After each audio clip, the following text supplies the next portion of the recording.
So good afternoon, everyone. Good afternoon, everyone. Sushant, please take your seat. We're about to get started.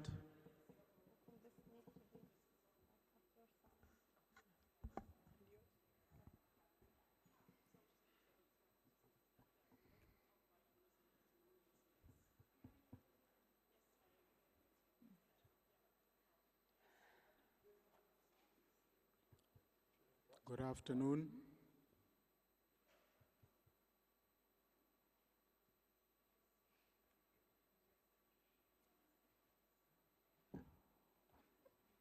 Good afternoon, everyone.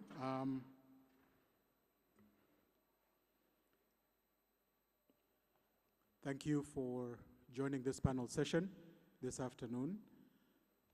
My name is Robert Karanja, Senior Director at Co-Develop, and I will be moderating our panel session this afternoon titled DPI Brewed in an African Port, an analysis of DPI adoption in Africa, and we'll get to hear from some subject matter experts. We have a panel that has lots of years of experience, many of whom I've worked with in the past and currently, and we look forward to hearing from all of them. I wanted to ask a question before I started. I had the wonderful opportunity of titling this panel session, DPI Brewed in an African Port. Is anybody familiar with the famous movie that was made in Ghana many years ago that was called Love Brewed in an African Port? Yes. By a show of hands? Yes. So when I thought about how best can we think about DPI on the continent, I did think about that movie, which was one of the first worldwide hits that was produced on the continent. And so we titled this DPI Brewed in an African Port.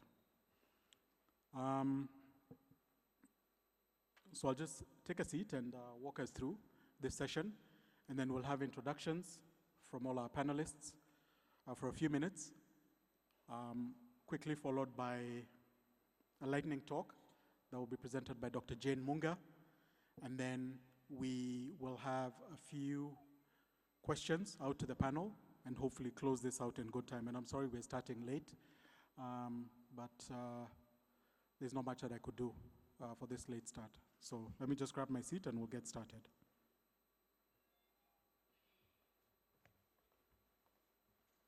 Use the clicker? Yes,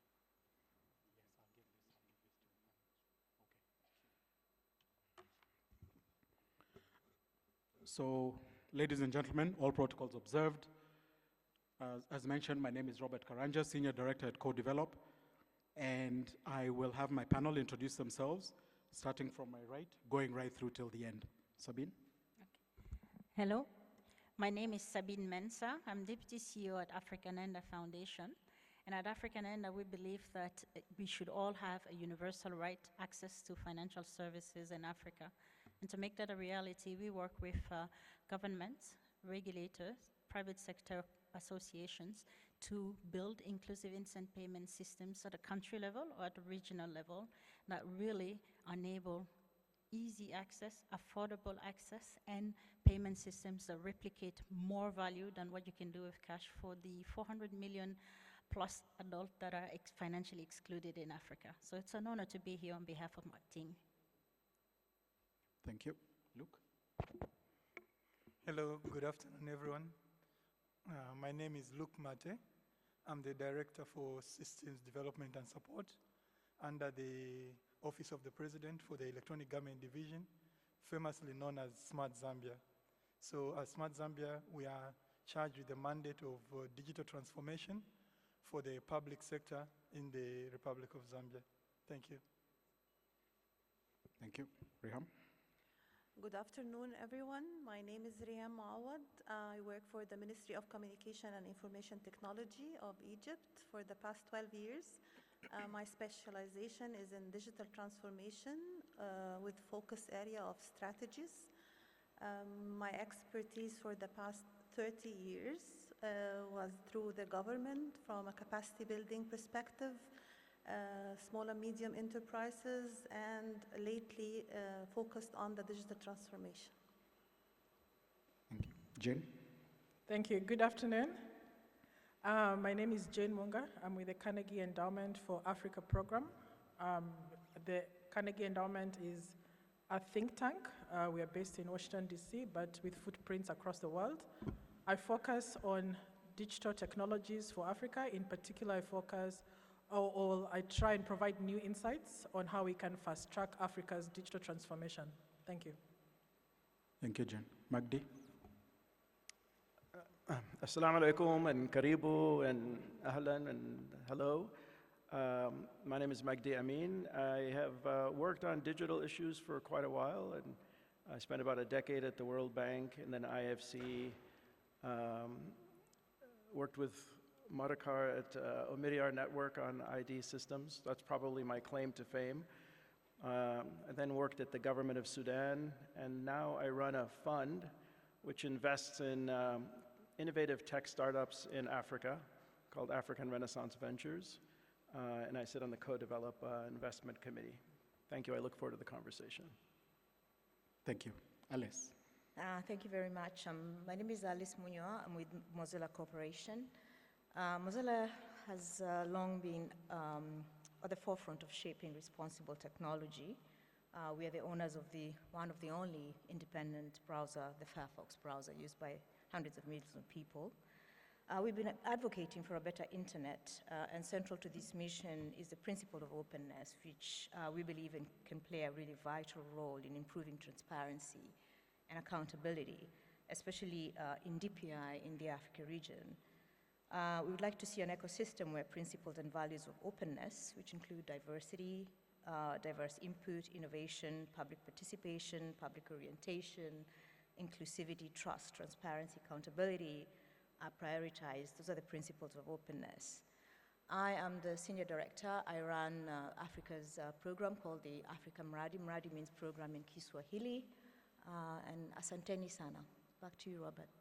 Thank you very much, Jane, and thank you to everyone else.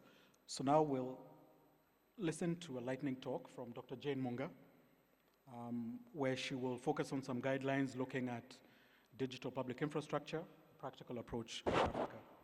Jane, the stage is yours.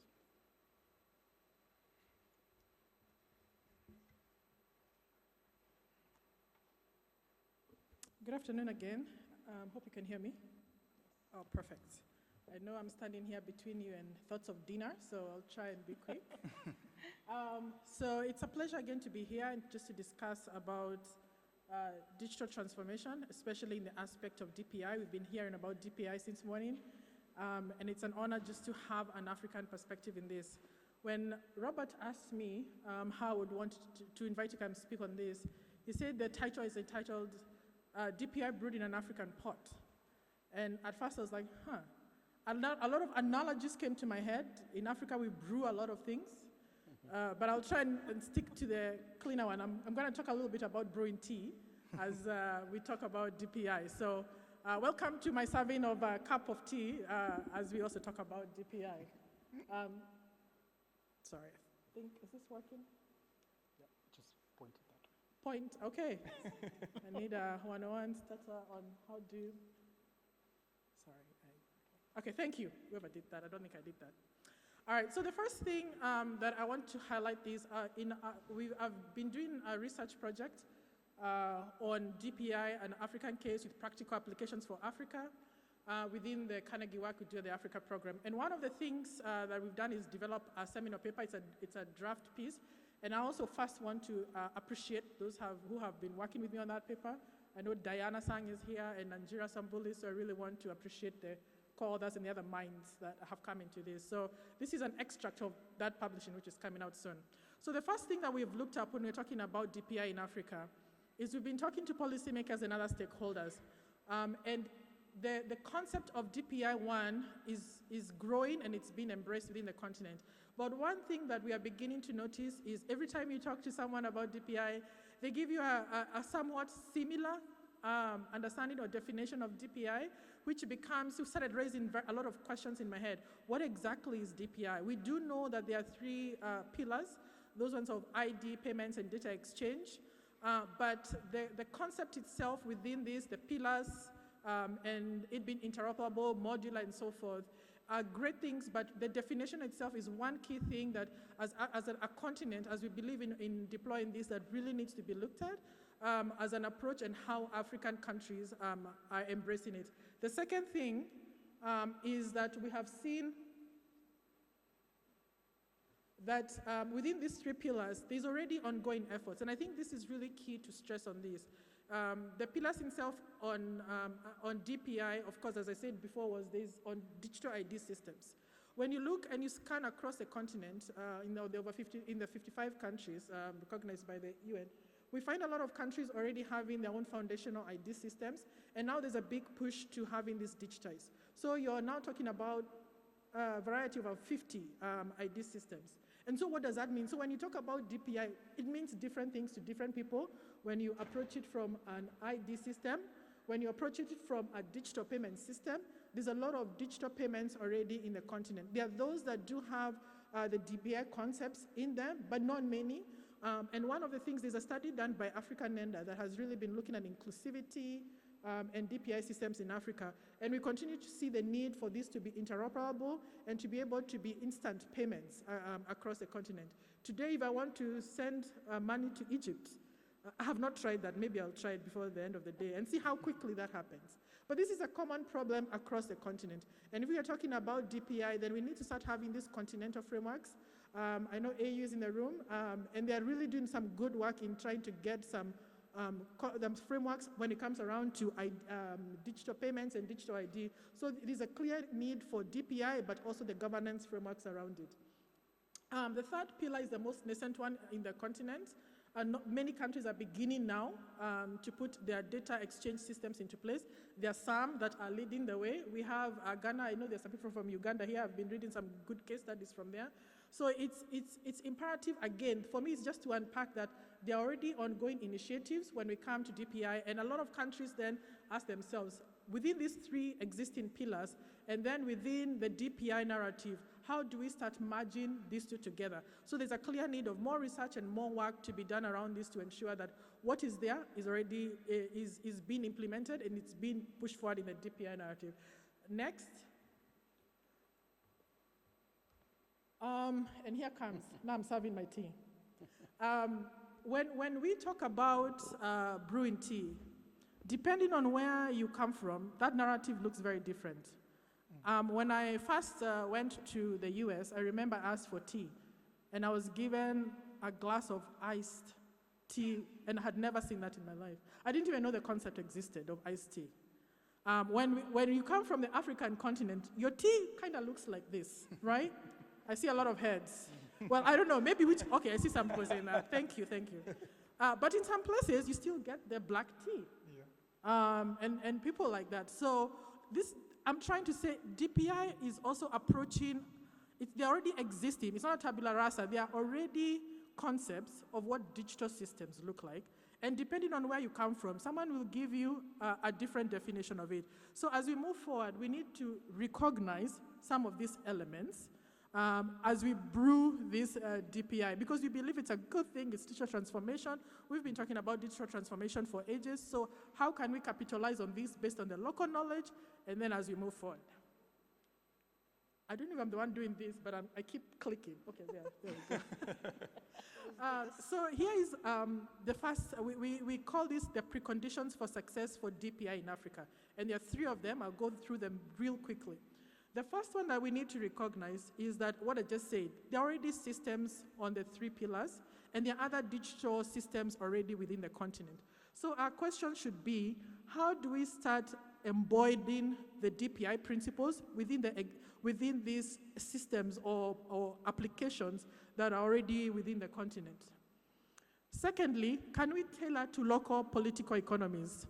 I love the case of India and where DPI is coming out, but when we come to the African continent, we're talking about over 50 different countries. That means each of it has its own governance structure, And sometimes it's even tiered. There is local, decentralized, and so forth. So when it comes to systems, we have to be very cognizant of the very different governance structures that are there and the different kinds of political regimes within African countries. Thirdly, we're a youthful continent full of talent, full of innovative ideas. Can we tap into some of these particular, I would call them demographics for the African continent? And last but not least, when we situate this, I would love to see an African stack or African stacks coming out of the continent. So we need some solutions that are very specific for the African continent. And then the second thing that in our research we are trying to say is, as we roll out DPI, the infrastructure imperative cannot be forsaken. Right now, we're talking about a continent that is 40% connected. DPI is digital public infrastructure. We have to continuously build that infrastructure, and not just the connectivity itself, but the energy. We are now entering into a phase where it's not just even about energy, it's about clean energy. How do we continue to run the digital systems that we need? And as you can see in that picture, depending on where you come from, energy looks a bit different to you. I don't know if any of you have ever sat in that kitchen where it smokes and your eyes tear all at the same time. But so we have to look at also ensuring that the energy that we are building is efficient and it's clean energy. Thirdly, we need localized capacity. I had highlighted about this. We need technical and policy capacity, so systems that are also building the local talent and the governance structures thereof. And thirdly, political buy-in. We know in most countries, if you want to build something, make sure you have the presidents, the ministers, and the lead political leaders to be part and parcel. And last but not least, in this research, we've come up with 7 policy recommendations that we believe can guide, that can guide policymakers moving forward, and also stakeholders, because I think this message is one for all stakeholders. The first one is we need to adopt the interoperable, that word. You know that word. Frameworks that help us to exchange goods and services across the continent. There's the digital ID. I think the African Union has really been instrumental in pushing forward a digital ID that identifies all Africans. Even if you're in a different country, you can still move freely across. Secondly, we need to integrate systems. There is the PAPS, the one for payments. It has not been adopted regionally, but this is something can help us. How do we start ensuring that mobile and digital payments can move across the continent? Third, we need to really see more and more countries fast-track their data exchange frameworks. I think it will be critical. Right now we have about 2 or 3 that are really coming up, because this is a really nascent and a new area for most African countries. Fourth, consider local solutions. Fifth, the infrastructure imperative. I cannot say that more and more often, that as we talk about digital in Africa, it has to be about inclusivity. How many people are connected? How many people are able to utilize this? The skills for people even to be able to deploy and to use these solutions. 6, again, political buy-in, develop a clear capacity building. And last but not least, let's prioritize locally homegrown solutions. And I would hope in the next time when we have another conference, we will be talking about an African stack or African stacks per country. But thank you very much.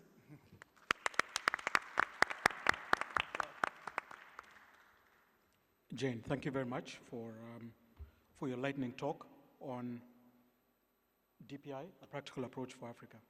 And with that, I'd like to pose some questions to my panel. And I'll start with our gracious host, Riham. We've heard a lot about Egypt's experience with digital public infrastructure. And in a few minutes, I just wanted to hear from you what has been Egypt's experience on DPI, and what are some of the lessons that this country is learning while trying to implement digital public infrastructure? Just in a few minutes. Thank you. Okay. So how long would you want me to talk? I'd like to say, thank you for being honest. I'd like to say 3 minutes. Okay. Yeah. I wrote some notes so that I always have a lot to say, but I want to be very concise. Okay, our experience actually, like most of the countries, started with the ICT and the internet development and automation of systems, and then we moved more and more towards the e-government and the digital transformation. So we started in 2017 by developing the information infrastructure, where we integrated the registries of the public sector.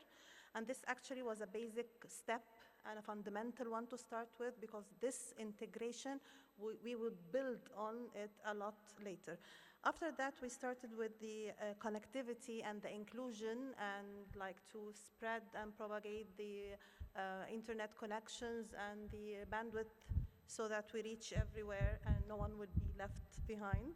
And by the way, I like this saying that Mr. Nandan said it in the session today, that no one will be left behind, not like that everyone would receive a service. No, everyone would participate and will have a role in the society. And this is more inspiring for this state.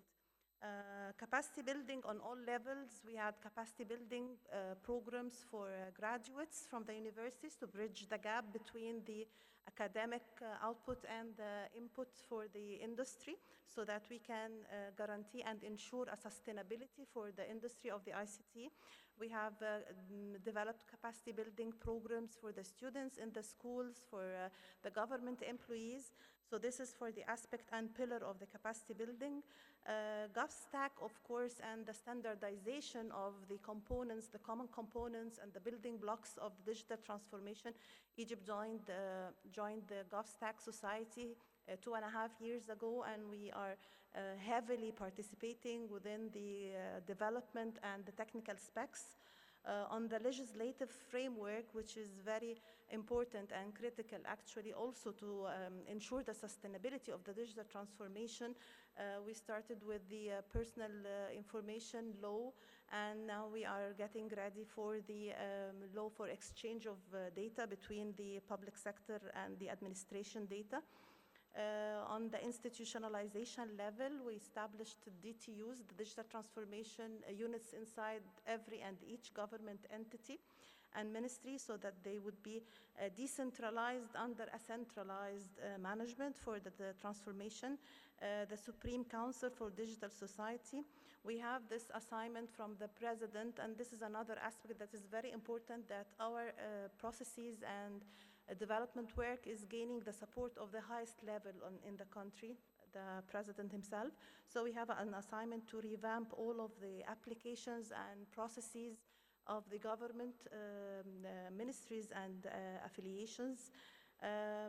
Finally, we also established the GovTech Innovation Lab, where we include the startups, so that we have the industry engagement on all levels, from the multinationals, SMEs, and the startups themselves, to work on developing applications, mobile applications that would provide government services to the citizens with the participation of the citizens and the government stakeholders. The last thing maybe I forgot to tell you is that we are working now on transferring the government to a government as a platform, where we have all the government services into a number of domains, and each domain would be represented through a platform where the citizen would get providing of the services through the internet and the mobile applications. So hopefully I've covered it all. Thank you very much, Reham. That sounds like Egypt is doing a lot of work, and maybe at some point after the summit is over, I'll request for some slides from you, so Yeah, that sure. I can also learn and I can share them around. Sure. Thank you. Thank you. Next, I'd like to pose a question to Luke. Luke is from Smart Zambia, a country in which I have spent a significant amount of time. I think if I spend more time in Zambia, I'll be able to sing the national anthem. And I have seen where Zambia has started from in the last, let's say, 18 to 24 months. Yeah. They have made a lot of progress on their digital public infrastructure journey. Their mandates, that run from the Office of the President. Smart Zambia itself is housed within the Office of the President in Zambia. So look, I'd like to pose the same question for you in terms of some of the DPI initiatives that you're undertaking in Zambia, and what has been the impact to date. If you could take 3 minutes. I think Riham has set a good example, and so let's keep the same progress. Thank you. You should have asked for more time. No, thanks so much, Robert. Yeah, and thank you everybody for giving us this opportunity to share our experience. So, when speaking about the Zambian context, I would quickly just give you a brief background in terms of where we stand. And I think I would like to leverage on what Jane said earlier on in terms of what happens in this space is that we are not building from scratch. There are always some of these initiatives which are already existing. And talking of the identity side in Zambia, we have a paper-based national registration card. We may not be as advanced as most of the other African countries in terms of having already a digital ID. We have a project to digitize, to have a digital ID, which has been running for some time, and for some time meaning over 10 years. And today, I think we have about 1.5 million records, which are in electronic or digital form. However, the situation is that we have the digital economy or ecosystem, which has overtaken the digital ID project, in that the various services are being offered electronically to the citizens. So this has now driven the desire to have a way in which we can properly identify or authenticate the people that are consuming these services. This is the question which we needed to answer. How do we move this process forward, and how do we get to answer this problem? And to do this, we instead of, because there's also laws regarding identity management and stuff. So what we did was instead, we used the act, which we have, the Electronic Government Act, which mandates us to have digital registers set up for the various, for the enablement of the digital ecosystem. And using that, we have set up an electronic eKYC platform, which consumes the same data which is given by the paper-based identity number. So we're not giving anybody any new identity numbers. We are simply digitizing the records which are to do with identity. And not all the details about the person are digitized, but only a minimal set in keeping with the DPI principles of data minimalization. Yeah. So we have done that. That is, and we are glad, I think we can say it here, that we've used the MOSI platform to do this. We are leveraging the e-signet component of the MOSI platform to make that happen. And so that is just one of the initiatives we are using. And just on that also, because of the cost of onboarding, we have gone by way of using existing data from other data sets or recognized trusted databases, which are run, of course, by the various government entities. And so far, we have about 7 million records that we are just cleaning up right now with the team. And once that is the audits are done on that data, we'll be able to go live, hopefully within this month of October. So that is something which we are very excited about, because we know it will answer quite a number of other things. And then this year, we try to remain positive in that we had, last year into this year, we had a failed rainfall season, and which by February, our head of state, His Excellency President Hakainde Hichilema, announced a drought, national disaster because of the drought. And that in itself posed challenges in terms of how do we then mitigate the effects of the drought in terms of social protection. We already had a solution for social protection, which is supported by the World Bank. We thank the World Bank for as a partners for that. But then when this came up, there were other institutions which do not have these digital solutions, which have also been given the mandate to go ahead and offer relief to the citizens, and one of which is the Disaster Management and Mitigation Unit. And so working with us, we said, okay, this is an opportunity for us to see DPI in action. What can we do? And so we had to build a solution. We went and picked one of the DPGs in OpenG2P, and then we had to quickly build, and when I say quickly, like we started in July to actually build this solution, and we are scheduled to have it go live also within the month of October. So it is, we've had very limited timelines to deliver some of these interesting or projects that we need to actually save the people, our citizens out there. So these are some of the things, projects we are doing, and one of the other key projects, which is also a demonstration of our stakeholder engagement, is the health sector. In the health sector, we have an electronic health management system, or EHR, which has been developed by one of our partners, a private entity by the name of IHM. And we have them with us, actually. I think after this session, I would encourage you to, I think they have a session somewhere, you can go and see what they're able to do. This is a solution that they've built from Africa. So Jane, it answers to some of that. African stuff can actually happen in here.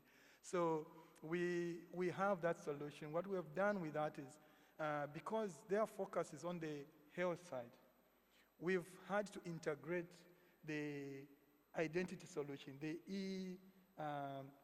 e-signet, with their electronic health record system to quickly onboard, to enable the fast onboarding, so that they'll just focus on what they have, their primary solution, and we have the identity component being managed elsewhere. So this, for us, is a true demonstration of how government can actually leverage on the partnership with the private sector to make some of these solutions come to pass, as opposed just to preaching them out. I know we're running out of time, but in terms of what one of the big lessons we have learned, again, let me just go back to the drought. I think the drought really taught us a very big lesson, unfortunately, and this is on the infrastructure, the energy component. You know, we had it all set. We were sure we have enough coverage around the country in terms of the network coverage, but because of the drought, our country was reliant on hydroelectricity. And due to the lack of the rains, our hydropower generation has drastically dropped, or significantly dropped, to the extent that at certain times we only have power for like 3 hours in a day or 2 hours in a day. So that has affected the capacity of even private sector to run some of these power stations, their communication towers, which then affects everybody.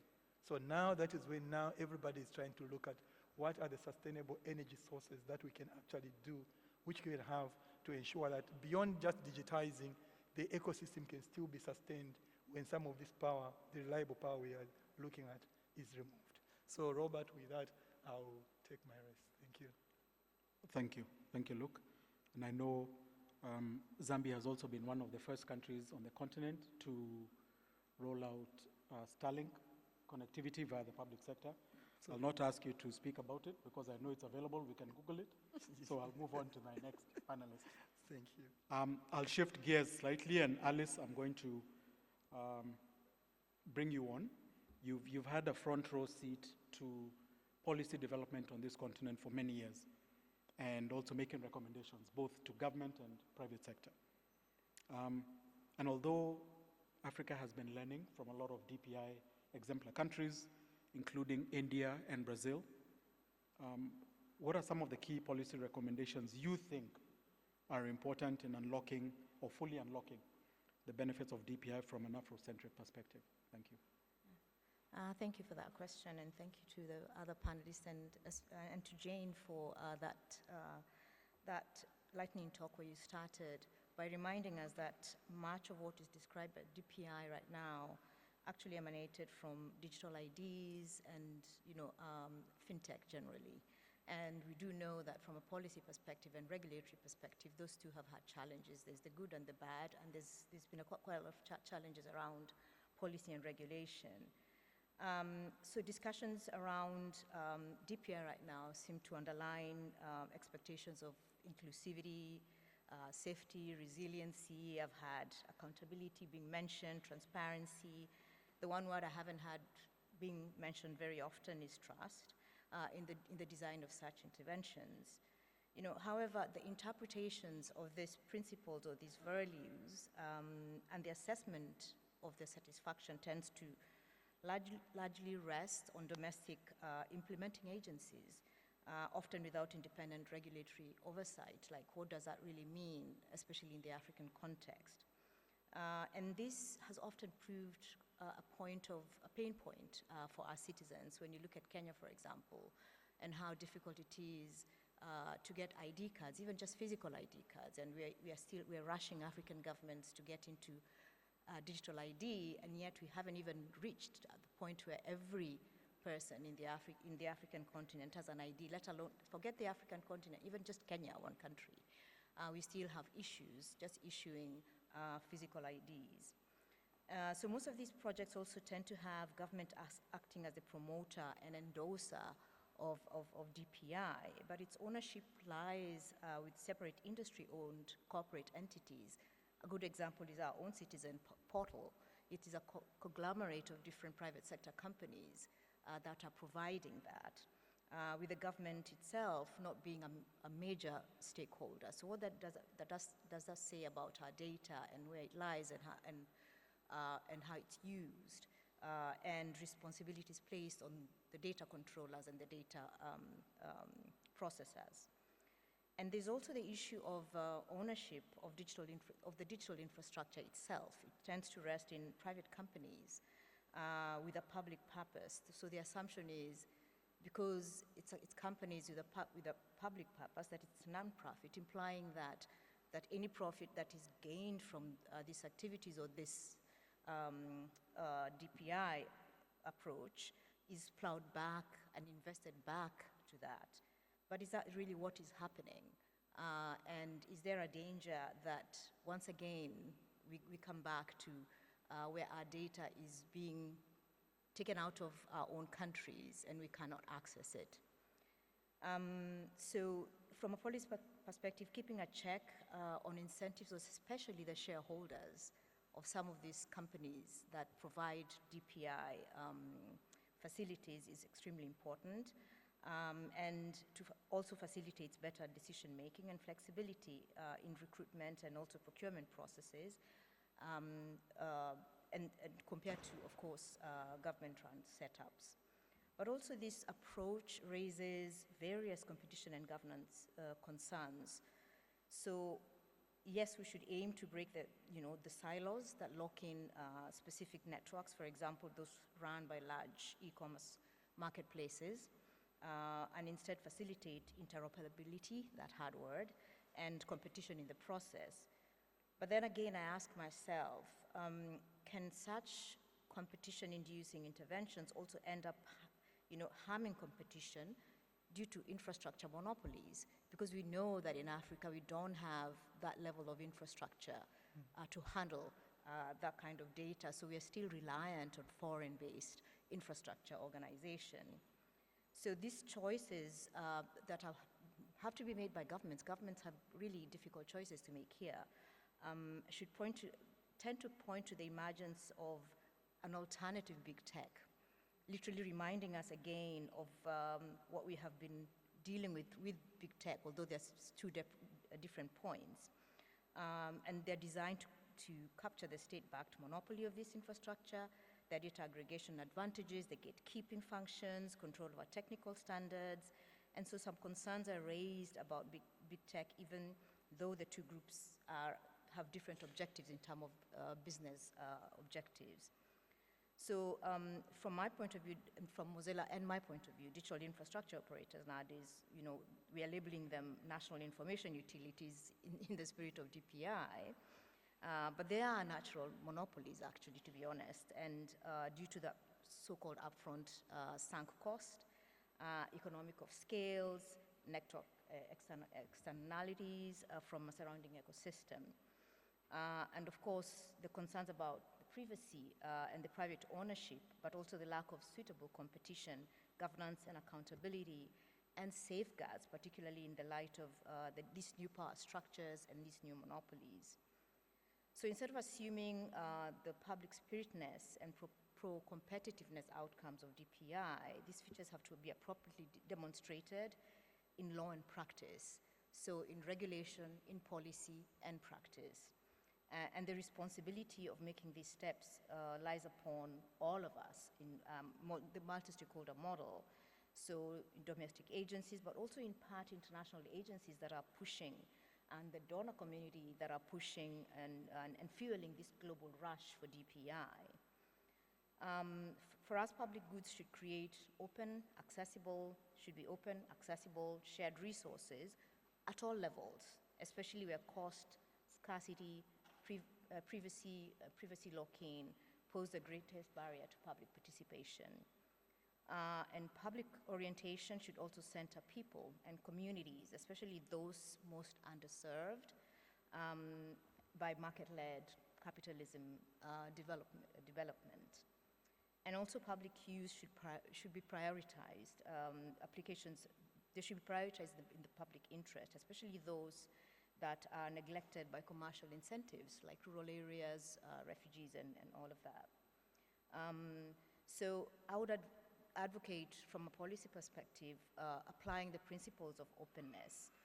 Openness as in fostering scrutiny, which allows for governance of privacy and standards and transparency and data collection. Openness as in diversity of input, diversity of collaboration, fostering development and privacy-preserving techniques that benefits everybody, rather than relying on security through obscurity. And then openness as in decentralization. That's extremely important because a lot of governments tend to want a centralized database, which is a honeypot for malicious actors. And so decentralization is extremely important. And that limits manipulation, targeted scams, online surveillance, and all of the other risks that comes with centralized. It should also be people-centered. It should be essential. We have to build major public infrastructure and goods with the goal of ensuring broad access that are beneficial resources rather than turning a profit. For example, roads, I'll give roads, parks, broadcasting, public broadcasting, back to that, public education, postal services, that are not focusing on profit. And technology is no exception with that. When we built, for example, the internet, it was an open global resource that should be accessible to all. And so, what does DPI look like in practice in Africa or in Kenya, for that matter? Should be available to the public, often should be open source, ensuring equitable access to a wide range of users, including researchers, developers, everyday users, our own startups. Solutions might be tailored to address specific local communities, not solutions coming from the global north being forced down the throats of African countries and African governments. It should also, the regulatory frameworks and policies and independent bodies, empowered independent bodies to regulate for oversight, and should be well-resourced as well to protect public interest and promote social good.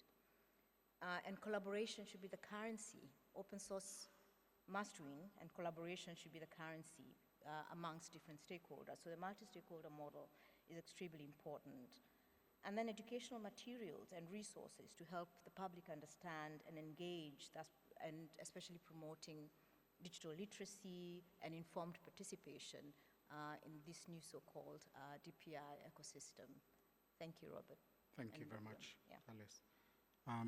I forgot you are an economist, and so I thought I was taking a lecture on economics, but thank you very much for your policy recommendations. Magdi, I'll just bring you in from just given your private sector experience working with private sector partners in Africa across various themes, including economic inclusion, climate change, and human capital. What role do you think, from where you stand, the private sector has to play on the continent if DPI is going to benefit millions of Africans? Thank you, Robert. I'm sorry if there's a few things I'm going to say. It would be a slight contrast, or at least a change in nuance. I think all of your points are well taken, and all of the panelists that I think are really informative session. So in what role does the private sector play? A lot of the conversations I've been recently around DPI talk a lot about sustainability. Do we have a model that is increasingly, for example, donor dependent? How do we make sure that these things actually do reach where they should go in terms of leaving no one behind?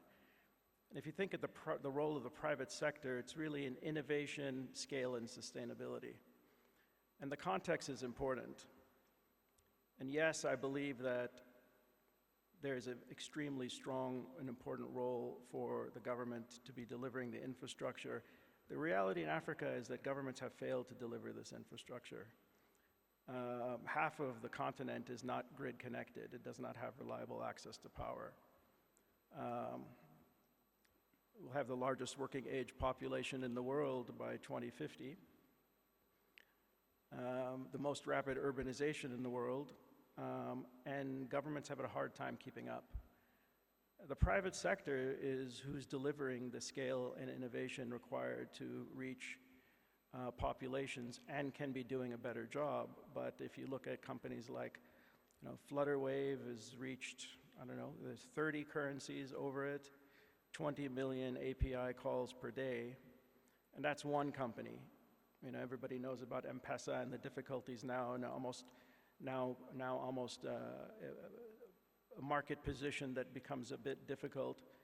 But the fact is, everybody has read the MIT study about M-Pesa lifting something like 2% of people out of poverty, and that's one intervention. I know no public intervention anywhere in the world that has had that effect on a population. So we work on the private sector, and I had spent a lot of time in different institutions that are public or private sector facing, because they're driving the innovation. They're reaching citizens that others have not. And I see 2 or 3 key areas. You mentioned climate, human capital, and inclusion. So the inclusion is the fintech story, but also agricultural inclusion. How do you reach farmers who haven't been reached? And farmers are neglected. We've made an investment that is reaching farmers sustainably, using information to help make credit decisions.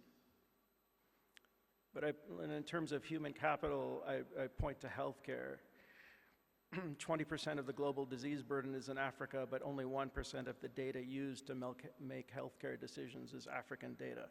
So we're talking about LLMs or clinical trials, delivering markets.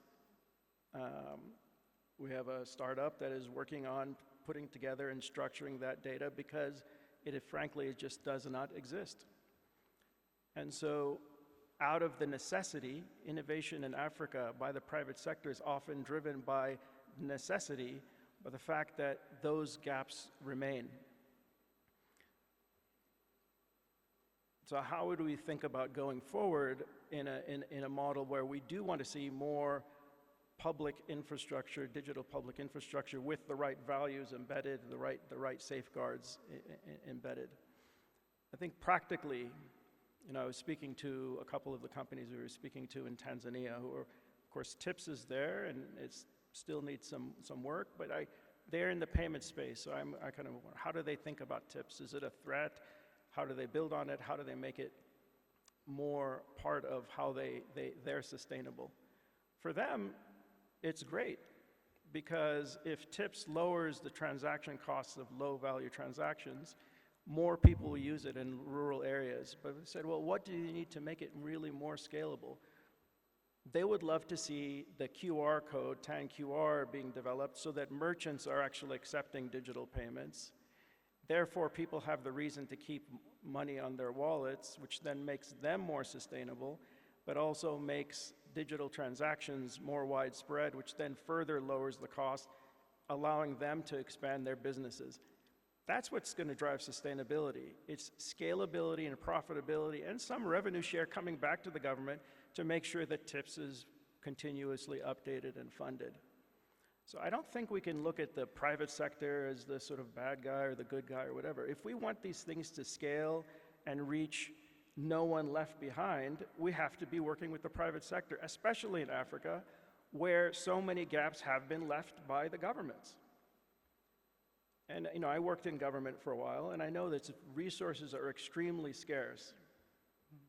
And so to ask that government I worked with, where we could barely pay the civil service budget, to then invest in a lot of infrastructure that is necessary to make the economy move forward, but they simply don't have the resources.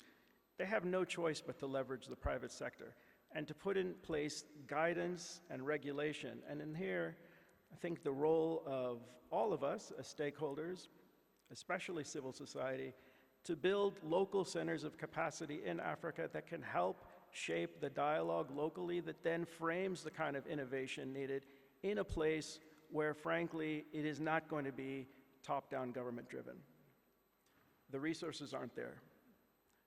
It'll be a combination of public and private, but that dialogue needs to be centered and bottom-up and included and embedded in how policymakers think about smart regulation to make DPI happen sustainably and scalably in Africa. Magdi, thank you very much for providing us with that focus. And now, I'd like to close out my round of questions with the panel by bringing in Sabine. Sabine and the African Ender team have worked on getting to understand the extent to which instant and inclusive payment systems are being rolled out on the continent.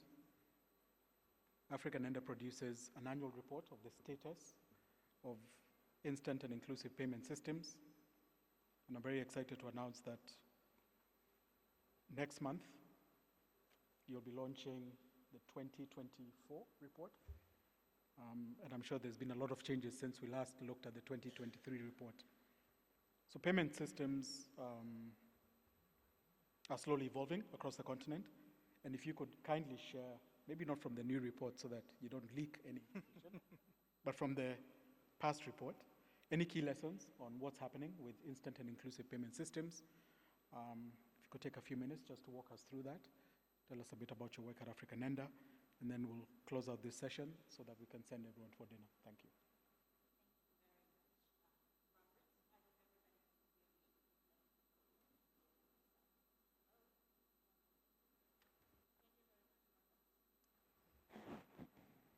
Not sure. Oh, now it's working. So thank you, and I'm really thrilled to be here. So let me go down to what we found out on last year's report. First of all, it's not slowly. Africa is leading on instant payment systems. There are 32 instant payment systems live in Africa, out of which 29 are domestic level systems, so country level systems, and 3 are regional systems enabling cross-border payment. So, which is great for us. Now, from a typology perspective, there are 4 categories of instant payment system on the continent. In the early 2007, started with the mobile money instant payment systems, and then the banks join in with bank-led instant payment systems. And now we're seeing a more inclusive type, which we call cross-domain instant payment systems. And these systems enable interoperability all-to-all, so for facilitating transaction between mobile wallets themselves, bank wallets themselves, and mobile to bank and bank to wallet. And last type is one, and we have a one loaner on the ecosystem. It's a central bank digital currency-led instant payment system in Nigeria, the e-Naira. Now, collectively, these 32 systems are facilitating 32 billion transactions last year on the continent, and which represent close to 1.2 trillion US dollars in terms of value. And mind you, this is underestimated because 10 out of the 32 systems, we were not able to get the data. You can see also our challenges in data collection. Now, with that said, we have to recognize that despite these statistics and what's happening on the ecosystem, half of people in the continent don't have access to an instant payment system. So we still have a long way to go. And also, the existing instant payment systems are not all inclusive. So that is also a key challenge in that ecosystem. And for us at Africanenda, it really is a pleasure every year to collect as much data and information and perspective so we can share with the ecosystem and also help fast-track progress that's being made on advancing on the inclusivity of this instant payment system. What we've learned also from a consumer perspective is that trust is a key component of the adoption process in digital payment. And that trust in the ecosystem is currently being tested with the increasing number of fraud that is happening in the ecosystem, particularly on instant payments. So our capacity as an ecosystem to provide recourse mechanism to consumers and to address, and strengthening the systems from a security perspective is a key element to build that trust and to enable more adoption at the consumer level. Now, from a learning perspective, I think what we can say is that you don't have to start the journey from scratch. There are a lot of lessons from Africa and outside of Africa. And our job at Africanenda is to bring this all together for the stakeholders to really just use what's out there, best practices that they can roll out. And three things I would say there. Inclusivity of payment system, it's a pathway that for us is really around three key components. The first one being inclusive governance, how the instant payment system is governed and the role that regulator, financial regulator, or others are playing in ensuring equal access for all licensed payment service providers to that instant payment system is a key, but also equal input opportunities, making sure that the scheme decisions are also taking into account the voice of all the ecosystem players to be able to make inclusive decisions and outcome for consumers. And interoperability of payment system is really the connecting tissue to enabling more access and usage for consumers, and making sure that regardless of which device, which provider, and where you are in that country, you are able to interact with the financial ecosystem through one interaction. The second piece from a learning perspective is building inclusive functionalities. We want digital to provide more value to consumers than what they can do with cash. That translates into building use cases for everything that you would do with your money. It's not just about person-to-person payments, but it's also about person-to-merchant, person-to-businesses. It is also about business-to-business payment, enabling channels for MSMEs to be able to transact and of course, do commerce across the continent. It is also about interaction with government, so government-to-person and person-to-government. So enabling all these use cases is a key. Enabling mobile as a channel to access these services is also a component of building these inclusive functionalities. And last but not least, it would be inclusive outcomes for consumer perspective. What does that mean, really? It's making sure that the ecosystem and the instant payment system is accessible to all, is affordable, so it's low cost, and it's also enabling low cost, low value transactions in that ecosystem, and it is providing these consumer recourse mechanisms that are very transparent and known to consumers, so when the system is not working in their favor, they know where to ask for support and they have resolutions. So when you put that all together, it is an ecosystem play, and we all have a responsibility in that ecosystem, from governments, private sector, enablers, regulators, and these platforms such as this Global DPI Summit are key ones for us to share these best practices and advocate for more inclusivity, because we want a digital transformation in Africa that leaves no one behind. So thank you very much, Robert, and looking forward to seeing you in November for the launch of the SIPS Report 2024. Thank you very much, Sabine. And after my wonderful panel has spoken, I'd like to close our session this afternoon or this evening and have everyone get ready to go for dinner. The Honorable Minister is waiting for us, so we should not be late. But please join me in congratulating my panel on such a wonderful presentation and sharing knowledge. Thank you, everyone.